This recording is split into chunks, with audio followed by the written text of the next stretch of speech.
ఏంటిటా కుండబద్దలు కొడతా అత్త. నమస్కారం, కుండబద్దల ప్రేక్షకులకి స్వాగతం. నేను గౌతమ్ కాటా. ఈ వీడియోలో నేను మీతో చెప్పాలనుకునే అంశం, ఈ రోజున హైకోర్టు ఒక కేసు విషయంలో అడిగిన ఒక ప్రశ్నకు సమాధానమే లేకుండా పోయింది.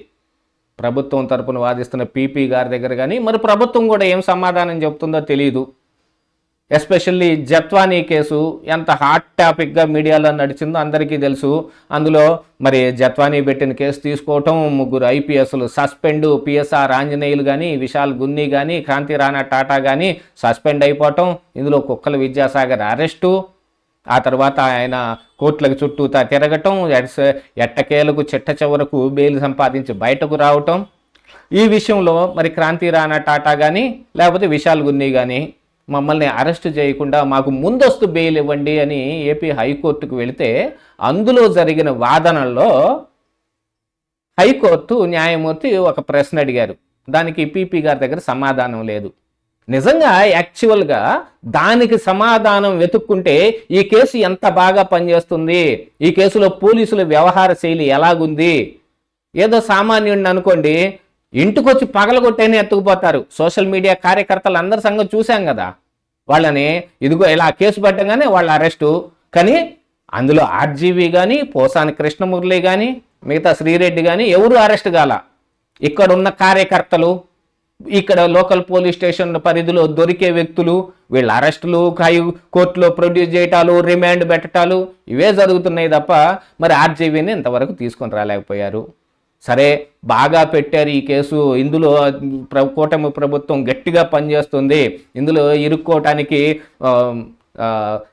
జగన్మోహన్ రెడ్డి దాకా ఈ కేసు వెళ్ళే అవకాశం ఉంది అని చెప్పుకుంటున్నప్పటికీ కూడా ఇక్కడ జరిగిన దాంట్లో 3 సస్పెండ్ అయిన ఈ ఐపీఎస్లో విశాల్ గున్ని, క్రాంతి రాణా టాటా ముందస్తు బెయిల్కి వెళ్తే పిఎస్ఆర్ ఆంజనేయులు అసలు ముందస్తు బెయిల్కి కూడా వెళ్ళలేదు.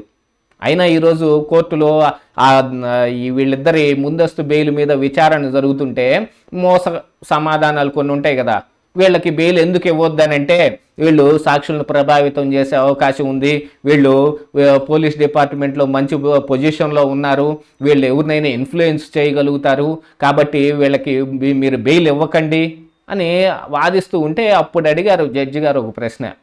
ఇందులో వీళ్ళు A3, A4గా ఉన్న ఈ విశాల్ గున్ని కానీ, క్రాంతి రాణా టాటా కానీ మరి ప్రభావితం చేయగలిగే స్థాయిలో ఉంటే మరి A2 పిఎస్ఆర్ ఆంజనేయులు ఆయన ముందస్తు బెయిలు వేయలేదు, మీరు ఇంతవరకు అరెస్టు చేయలేదు, ఆయన ఏం ప్రభావం చూపించడా, ఆయన అసలు ఏం ప్రభావితం చేయలేని వ్యక్తి అని అడిగితే దానికి సమాధానం లేదు. ఎప్పటికైనా మరి పిఎస్ఆర్ ఆంజనేయుల్ని అరెస్ట్ చేస్తారో లేదో, అంటే ఇక్కడ పోలీసుల వ్యవహార శైలి కానీ ఈ ప్రభుత్వంలో ఉన్న కొంతమంది పెద్దలు, ఎస్పెషల్లీ పిఎస్ఆర్ ఆంజనేయుల గురించి చెప్పుకోవాలంటే జగన్మోహన్ రెడ్డి ఉన్నప్పుడు ఏం పనులు చేశాడు, ఎలా చేశాడు అవన్నీ మీడియాలో బాగా అందరికీ తెలిసిందే. దాంతోపాటుగా కూటమి అధికారంలోకి వచ్చిన తర్వాత చంద్రబాబు నాయుడు ఇంటి చుట్టూతా, హైదరాబాద్లో ఉంటే హైదరాబాద్లో, ఉండవల్లిలో ఉంటే ఉండవల్లిలో ఆయన ఇంటి చుట్టూతా కాలుగా లేని పిల్లిలాగా తిరుగుతూ ఉంటే ఆయన లోపలికి రానియలేదు. అత్యున్నత స్థానంలో ఐపీఎస్లో ఉన్న ఈ పిఎస్ఆర్ ఆంజనేయులు ఆ చంద్రబాబు నాయుడు ఇంటి బయట ఉన్న సెంట్రీ గార్డు తోటి, సార్ మీరు రోజు రాకండి, మీరు లోపలికి మేము మెసేజ్ పెట్టడం, వాళ్ళు రానివ్వద్దని చెప్పటం, మీరేం వెళ్లకుండా ఇక్కడే ఉండటం మాకు చాలా ఇబ్బందిగా ఉంది, మేము చూడలేకపోతున్నాం అని చెప్పించుకొని కూడా హే అని నవ్వుకుంటూ వెనక్కి వెళ్ళిపోయాడు.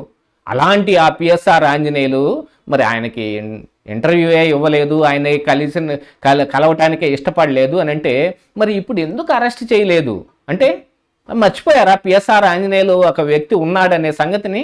ఇందులో ఆయన ఈ కేసులో A2గా ఉన్నాడనే సంగతిని కూడా మర్చిపోయిందా కూటమి ప్రభుత్వం? నటి జత్వానీ కేసులో ఖచ్చితంగా న్యాయం చేసి తీరతాం అన్నారు, కానీ ఆ న్యాయం ఏ రకంగా జరుగుతుందో కనపడతానే ఉంది. అందులో ఉన్న అసలైన వ్యక్తులు ఈ 3 ఐపీఎస్లు ఇలాంటి ఈ పనికి పాల్పడటానికి ప్రభుత్వంలో ఉన్న పెద్దలు ఇన్ఫ్లుయెన్స్ చేశారనుకుందాం. ఆ పెద్దల్ని ఇన్ఫ్లుయెన్స్ చేసిన పై స్థాయి వ్యక్తి ఎవరు? ఈ నటి జత్వానీ మీద ఈ కేసు ఇక్కడ దాకా రావటానికి ఉన్న ఆ వ్యక్తిని ఎవరినో ఆయన వదిలేశారు. ఎందుకంటే ఇండస్ట్రియలిస్టులు మన ఆంధ్రప్రదేశ్ రావటం కోసం ఇండస్ట్రియల్ ఫ్రెండ్లీగా మనం ఉండాలి అనే మాట కూడా ఈ కేసులోనే లోకేష్ ఏదో ఒక సందర్భంలో కూడా చెప్పాడు, ఇండస్ట్రియల్ పేర్లు రాయకండి మీడియాలో, మీరు వాళ్ళని ఏం అనకండి అని. కానీ ఏం చేస్తాం, ఈ కేసు ఇక్కడ దాకా వచ్చిన తర్వాత కూడా పిఎస్ఆర్ ఆంజనేయులే అరెస్ట్ కాలేదు అని అంటే లోపల ఏదో లాలూచి జరుగుతుందనే కదా. పోలీసులు తమంతట తాము అరెస్టు చేయడానికి సిద్ధంగా లేకపోయినా పైనుంచి ఆర్డర్స్ వస్తే అరెస్ట్ చేయక తప్పదు. మరి ఆర్డర్స్ ఎందుకు ఇవ్వడం లేదు? ముందస్తు బెయిల్ కూడా వెయ్యని ఆ వ్యక్తిని మీరు ఎందుకు అరెస్ట్ చేయలేదు? మీరు అరెస్ట్ చేయండి, లేకపోతే అతను బెయిల్ వేసుకుంటే అప్పుడు చూద్దాంలే ఆగండి అని చెప్పాలా? లేకపోతే విశాల్ గున్ని కానీ లేకపోతే ఈ క్రాంతి రాణా టాటా కానీ వీళ్ళు బెయిల్ వేసుకుంటే ఇందులో వాదనలు వినిపించడానికి పీపీ గారు వెళ్ళి అక్కడ మోస పద్ధతిలో సమాధానాలు చెబుతూ ఉండాలా? ఏం అర్థం కాని పరిస్థితి. ఏం జరుగుతుంది పిఎస్ఆర్ ఆంజనేయుల విషయంలో? అతనితోటి లాలూచి ఏమన్నా పడ్డారా అనే అనుమానాలు అందరికీ వస్తాయి కదా. వీటన్నిటినీ నివృత్తి చేసుకోవాలి అని అంటే రేపటికి రేపే పిఎస్ఆర్ ఆంజనేయులు అరెస్ట్ చేయాలి. అన్లెస్ ఆయన ముందస్తు బెయిల్ పిటిషన్ వేసుకుంటే అప్పుడేమన్నా ఆగొచ్చేమో, కానీ ఆయన ఇంతవరకు వేయకపోతే ఈ రోజుకే అరెస్ట్ చేసే అవకాశం ఉందిగా. మిగతా వాళ్ళని సోషల్ మీడియా కార్యకర్తలనైతేనో మిగతా వాళ్ళందరినైతే అర్ధరాత్రి ఇళ్ళకి వెళ్ళి పట్టకొచ్చేసి స్టేషన్లో పెడతా ఉన్నారు, కోర్టుకు పెట్టి రిమాండ్ పెట్టి 14 రోజులు జైలుకు పంపిస్తూ ఉన్నారు. ఇలాంటి సోషల్ మీడియా పోస్టులు పెడితే పీడీ యాక్టులు సైతం మేము వాళ్ళ మీద ఇంపోజ్ చేయాల్సిన అవసరం ఉందని గట్టి వార్నింగులు ఇస్తూ ఉన్నారు. ఆర్జీవీని పట్టుకురారు, పోసాని కృష్ణన్ మురళిని పట్టుకురారు, శ్రీరెడ్డిని పట్టుకురారు. ఇక మనకి ఇక్కడ లోకల్గా దొరికే చిన్న స్థాయి కార్యకర్తలు ఉంటారుగా, లోకల్ పోలీస్ స్టేషన్లో చెబితే వాళ్ళని తీసుకొచ్చి అరెస్ట్ చేస్తారు, కాబట్టి వాళ్ళని మాత్రం అరెస్ట్ చేస్తారు. ఏం జరుగుతుంది ఈ ప్రభుత్వంలో? ఏమీ అర్థం కాని పరిస్థితులు ఏర్పడ్డాయి. పిఎస్ఆర్ ఆంజనేయుల్ని ఎకనైనా అరెస్ట్ చేస్తారా చెయ్యరా అనేది మరి ఎప్పటిదాకా వేచి చూడాలో కానీ ఏం జరుగుతుంది అనేది ఈ రోజున హైకోర్టు ద్వారా బయటపడింది. హైకోర్టు ప్రశ్నిస్తే మనకు తెలిసింది ఆయన బెయిల్ వేయలేదన్న సంగతి, ఆయన అరెస్ట్ చేయలేదు అన్న సంగతి. మరి ఇంకేం పారదర్శకత కనిపిస్తోంది ఇక్కడ? ఇదే ఈరోజు కుండబద్దలు.